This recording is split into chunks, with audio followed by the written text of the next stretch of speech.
भले ही दोस्ती के नाते भारत के लोग रूस को सपोर्ट कर रहे हो, लेकिन दुनिया की जो सहानुभूति है वो फिलहाल यूक्रेन के साथ जा रही है।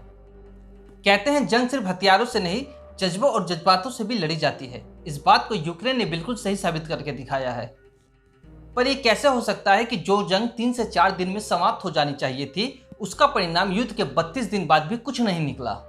ये कैसे हो सकता है कि विश्व का दूसरा सबसे शक्तिशाली देश रूस विश्व के 22वें सबसे छोटे शक्तिशाली देश यूक्रेन से 32 दिन से लड़ रहा है और आज तक जीत नहीं पाया।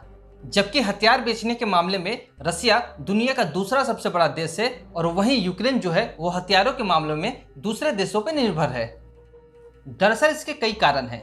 अपने देश के प्रति राष्ट्रभक्ति और अपने राष्ट्रपति के प्रति निष्ठा, अपनी जमीन और अपने लोगों के लिए मरने मारने का जुनून। मगर क्या रूस को हराने के लिए इतना ही काफी है? रूस का इरादा यूक्रेन के राष्ट्रपति जेलेंस्की की तख्तापलट करने की थी। वही राष्ट्रपति जिसको दुनिया कॉमेडियन के नाम से जानती है। वही राष्ट्रपति जेलेंस्की जिसने रूस के सामने झुकने और घुटने टेकने से मना कर दिया। जेलेंस्की वही कॉमेडियन राष्ट्रपति है जिसके एक आह्वान पे ही देश में संसद से लेकर स्पोर्ट्स पर्सन तक और फिल्म स्टार से लेकर आम जनता तक हथियार उठा के रूस के खिलाफ न केवल 32 दिनों से लड़ रहा है बल्कि उसे रोक के भी रखा है। सोचने वाली बात यह है कि यूक्रेन की जनता, यूक्रेन की सेना को भी पता है कि वो रूस से नहीं जी सकता। इसके बावजूद वो अपने राष्ट्रपति के कहने पे 32 दिनों से लगातार रूस से लड़ रहा है।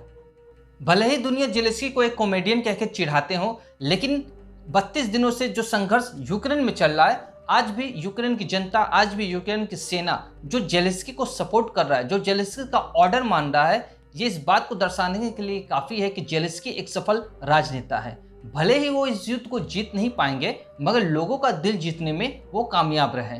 क्योंकि रूस जैसे बड़े महाशक्ति को 32 दिन तक रोक देना किसी बड़ी सफलता से कम नहीं। यकीनन हमारी दोस्ती रूस से है, मगर इस हौसले के लिए सलामी और हमदर्दी यूक्रेन से है। पर सवाल है, क्या सिर्फ देशभक्ति के ही भरोसे यूक्रेन रसिया को 32 दिनों से रोका हुआ है? तो इसका जवाब सरल नहीं है। दरअसल युद्ध के 3-4 दिन बाद से ही यूक्रेन को तमाम विदेशी ताकतों से यानी यूरोप और अमेरिका से लॉजिस्टिक सपोर्ट मिलनी शुरू हो गई थी। अमेरिका सहित करीब 20 देशों ने, जो नाटो के भी सदस्य हैं, उन्होंने यूक्रेन को machine gun, anti aircraft gun और एंटी टैंक गन भारी मात्रा में सप्लाई किए थे। इसके अलावा रसिया के टैंक पे कहर बन के टूटने वाले आर्म्स ड्रोन भी इसको बाहरी देश से ही मिला है।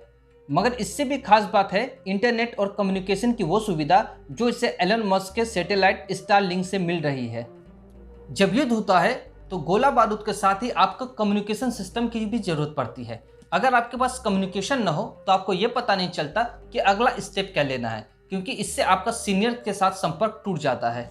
रूस इस बात को समझता था, इसीलिए युद्ध के 3-4 दिन बाद ही उसने यूक्रेन का कम्युनिकेशन सपोर्ट सिस्टम ध्वस्त करवा दिया था। इस वजह से यूक्रेन के सामने एक बड़ी समस्या खड़ी हुई, क्योंकि इंटरनेट की कमी की वजह से कोई भी काम आगे नहीं बढ़ पा रहा था। हर तरह के संचार ठप हो गए थे। तभी यूक्रेन के अनुरोध पे टेस्ला और स्पेस कंपनी के मालिक एलन मस्क ने अपने स्टारलिंक सैटेलाइट के मदद से यूक्रेन को कम्युनिकेशन की सुविधा मुहैया करवाया। यूक्रेन में संचार व्यवस्था फिर से शुरू होने की वजह से ही रसिया को कई मोर्चे पे पीछे हटना पड़ गया। स्टारलिंक का सैटेलाइट सतह से 500 किलोमीटर ऊपर होने की वजह से रसिया इसके खिलाफ कुछ कर भी नहीं पा रहा। इसी स्टारलिंक सैटेलाइट इंटरनेट के जरिए ही यूक्रेन का ड्रोन रूस के टैंकों को भारी नुकसान पहुंचाने में कामयाब रहा।